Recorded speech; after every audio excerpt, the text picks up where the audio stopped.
Hello dear readers and subscribers.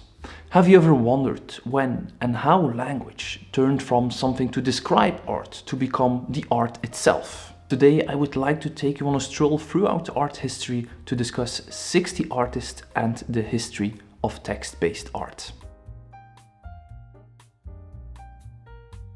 Long before text-based art existed as a named category, Western image making was already built on a tight alliance between word and image. Medieval illuminated manuscripts are the obvious starting point here. Script, ornament, iconography, marginalia, rubrication, and miniature painting operate as a unified system of meaning.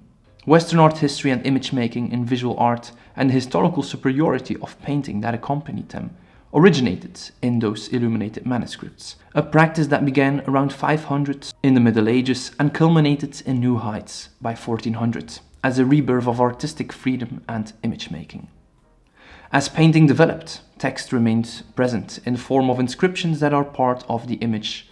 A canonical example is Jan van Eyck's Arnolfini portrait of 1434, where the inscription Johannes de Eyck voet hic, which means Jan van Eyck was here, does more than sign the image. It stages the painter as a conscious agent and witness, foregrounding artistic presence rather than anonymous craftsmanship, and this through language. This intertwining of language and visual production deepens further with the rise of printmaking, woodcuts, engravings, and etchings, where text is structurally embedded into how images circulate. The avant-gardes of the early 20th century pushed text further to the center through collage and montage. In Cubism with Pablo Picasso and Georges Braque, where printed fragments, labels, and newspaper typography entered the pictorial plane as real material and language becomes a literal piece of the image. Also part of the 20th century avant-garde and the path towards abstraction was constructivism. Here artists such as Alexander Rodchenko and Ilisitsky treat graphic language as part of a new social and industrial aesthetic. With Dadaism, we encounter one of the earliest and closest instances of text used in a manner that anticipates conceptual art, although it remained embedded in a very different cultural framework. Dada poems, such as Hugo Ball's Caravana of 1916, typographic experiments by Tristan Tzara, or collages by Hannah Huch, where text is a cut-and-paste tool of rupture, satire, and media critique. In the first half of the 20th century, text also appears within surrealism, most decisively in the work of René Magritte, who emerges as a crucial modern precedent for text-based art as we know it today, using words to destabilize the viewer's certainty about representation itself, and to force a confrontation between naming and seeing, between the object and its linguistic label. His most famous example, The Treachery of Images of 1929, bearing the inscription Ceci n'est pas une pipe, this is not a pipe, makes this logic completely explicit. The painted pipe is not a real pipe and cannot be smoked, revealing the gap between language, image, and reality. In this sense, Magritte can be understood as a direct predecessor to conceptual art, similar as the Dadaists, establishing the foundational insight that text is not merely a communicative tool, but a structural element in the production of meaning itself. The historical era of conceptual art, primarily spanning the 1960s and 1970s, is defined by a shift in artistic quality from the physical object to the immaterial concept. Artists began to produce works that functioned primarily as information systems, often presented through pictures of text or text-based statements. As a result, text-based art booms. Joseph Kosuth's 1 and 3 chairs forms a direct conceptual bridge to the investigations initiated by René Magritte. The installation presents 3 elements: a physical chair, a photograph of that chair, and a dictionary definition of the word chair in text, thereby separating the object, its visual representation, and its linguistic description into distinct yet interdependent components. Where Magritte demonstrated that an image is not the object it depicts, Kossuth exposes the semiotic system of it. And to do this, text is the conceptual artist's natural ally. Vito Acconci, for example, frequently used text to provide context for his performances. Art and Language, a British artistic collaboration, produced text-only works. More iconic examples can be found with John Baldessari's I Will Not Make Any More Boring Art from 1971, in which the sentence is handwritten repeatedly as both a conceptual gesture and critical and slightly ironic manifesto. Other iconic text-based practices include, for instance, the work of Marcel Brotaars, who repeatedly used his MB signature to satirically mock the role of the artist's signature in determining the value of the artwork. And the list goes on. Bruce Nauman, Robert Barry, Douglas Hubler, Dan Graham, Jan Dibets, Hanne Darboven, Lawrence Weiner, etc. With these iconic conceptual artists implementing text primarily through wall statements, works on paper, found objects, or photographic and video documentation supported by language, it often appeared as if painting had been kicked out of the front door. Yet, a number of conceptual artists used text to allow painting to re-enter the conversation through the back door. A central example is Onkawara's Today series, consisting of meticulously executed liquitex paintings on canvas that display nothing more than the date on which they were produced, rendered according to the linguistic conventions of the country in which the artist was working at the time. Over nearly 5 decades, this concept became the systematic documentation of existence and time itself.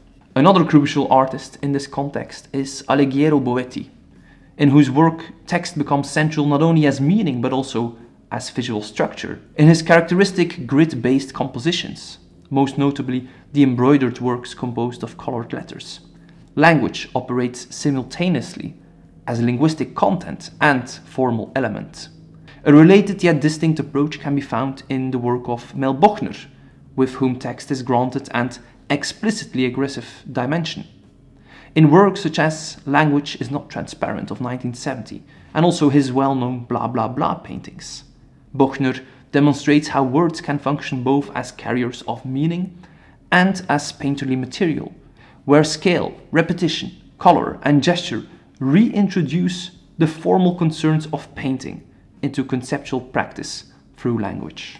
Whereas conceptual art established language primarily as an idea in art, many artists soon began to explore language again from a visual and painterly perspective.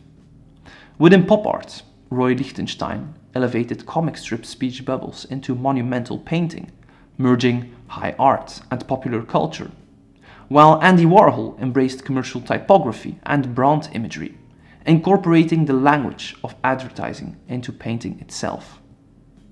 Robert Indiana transformed single words into iconic sculptural and painterly forms, and Ed Ruscha explored the poetic resonance of isolated phrases and words, rendered in controlled typographic compositions, demonstrating how words can operate simultaneously as a linguistic message and as a pictorial subject. More recently, within this trajectory of combining popular language with painting, Harland Miller transforms the graphic design of mid-20th century Penguin book covers into large-scale typographic paintings. As a result, calligraphic and typographic exploration, language as form, moved to the center of text-based art. Kay Rosen, for instance, examines grammar, spacing, and capitalization as visual systems, revealing how linguistic structure becomes composition, while Christopher Wool's stenciled black and white letter paintings balance readability with abstraction. Today, a similar approach in the work of Adam Pendleton can be found, using stenciled letters, fragmented words, and layered black and white compositions. Pendleton treats language less as direct message and more as visual structure, where the typography becomes the rhythm, the density, and the painterly form, while remaining subtly tied to historical but also political references. By doing so, formal aspects of text also developed an expressive dimension in the final decades of the 20th century. Cy Twombly integrated scribbled inscriptions, names, fragments of poetry, and gestural writing into painterly surfaces where writing functions as drawing. In Neo-Expressionism, Jean-Michel Basquiat's crossed-out words, lists, and symbolic phrases carry intense visual energy, while Anselm Kiefer incorporates writing references to mythology, literature and history into his monumental paintings.